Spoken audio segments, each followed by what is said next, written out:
Я расскажу все об этой ситуации в маленьком кратком ролике. Итак, первая позиция и вторая. Загадайте ситуацию.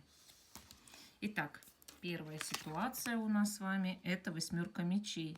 И это ситуация, когда вы хотите, чтобы вас кто-то спас, понимаете? То есть в этом вся суть этой ситуации для вас. Она разрешится, семерка пентаклей, причем, видите, тут у нас еще и парочка, и беременная, да. То есть это на самом деле большой результат. Вы действительно получите то, что вы хотите, и вам кто-то, правда, окажет поддержку, и родится что-то новое в вашей жизни. Вторая ситуация – это пятерка мечей. Кто-то делает вам плохое. В этом суть ситуации. Кто-то ваш враг, кто-то вредит вам.